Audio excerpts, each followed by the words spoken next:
On the way back from Lewis's funeral, my mom told me to start packing. She waited until the day before we left to tell Edie. I'm not sure if she wanted to make it easier or harder.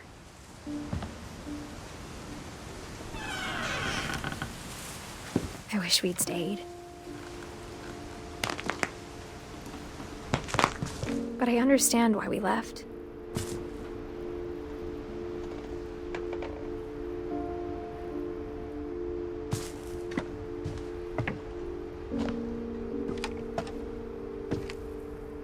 My mom ended up leaving everything behind.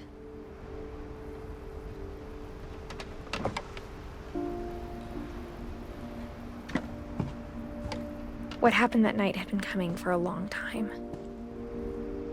Maybe it should have come sooner.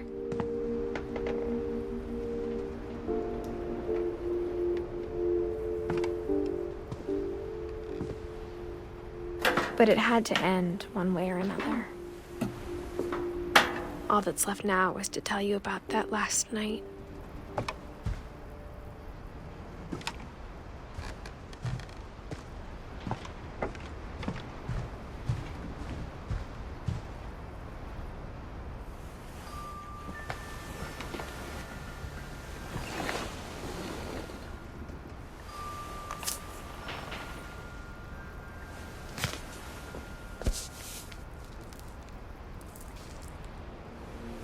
That whole last day, Edie just watched us pack and didn't say a word.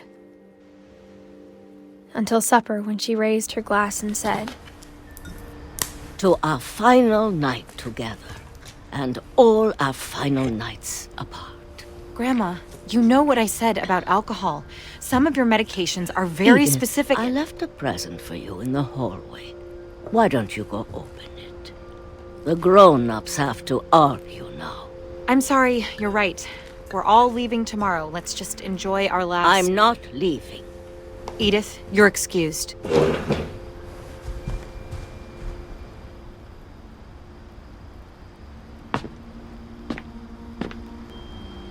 The power had been shut off that morning, but Edie always had plenty of candles.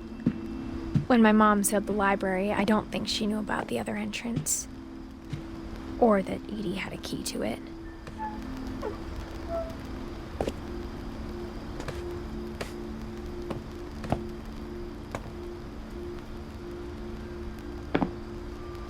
That thing you're afraid of isn't going to end when you leave the house. Edith has a right to know these stories. My children are dead because of your stories.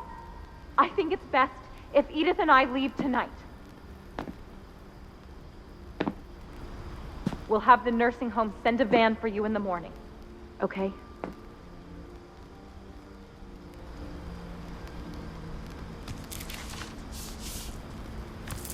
Dear Edith, there's so many stories I wish I could tell you, but there's only time for one.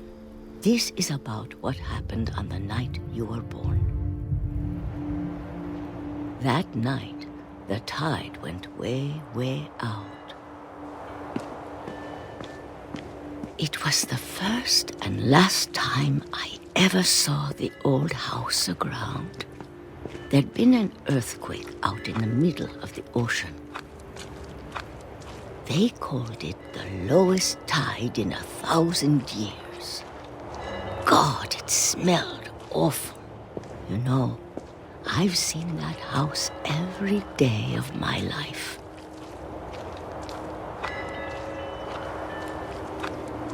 But I never thought I'd go back to it.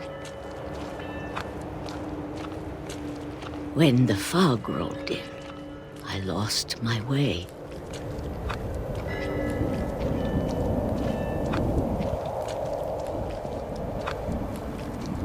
I got turned around.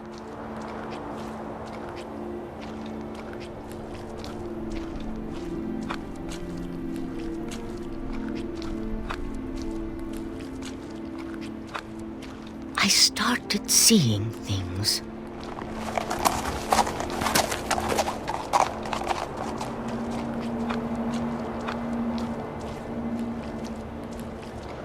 things I'd forgotten had ever existed.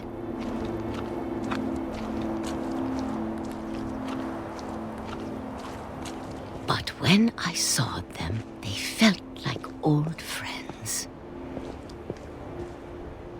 That night, a lot of things came back to me. Or maybe I came back to them.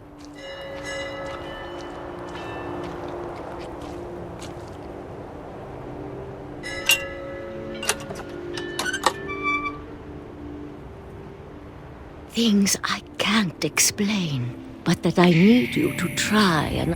Edith, what are you doing in here? It's mine. Edith! Mom, you're gonna rip it! Let go! I kicked and screamed, but Mom dragged me to the car. I never saw Great-Grandma Edie again. The next morning, the van came to pick her up, but she was already gone. After that, we moved around a lot.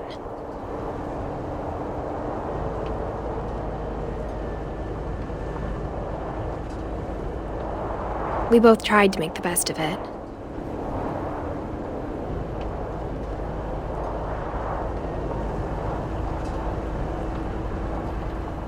A few years went by.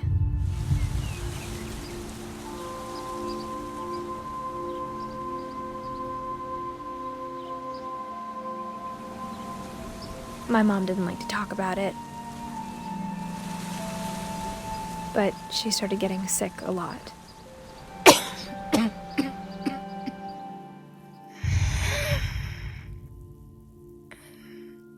She got better for a while, and then she didn't.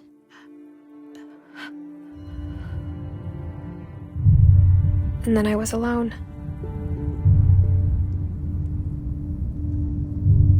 The last Finch left alive.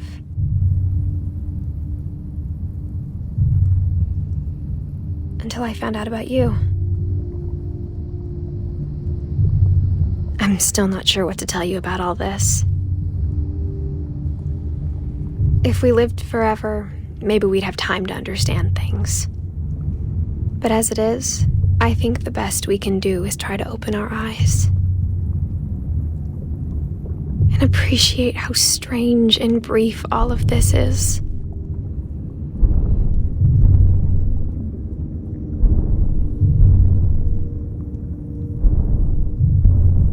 This journal was supposed to be for you. But now I hope you'll never see it. I just want to meet you.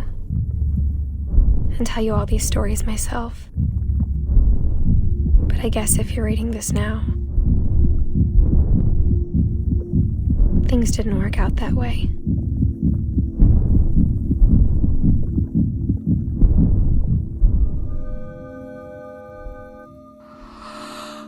This is where your story begins. I'm sorry I won't be there to see it.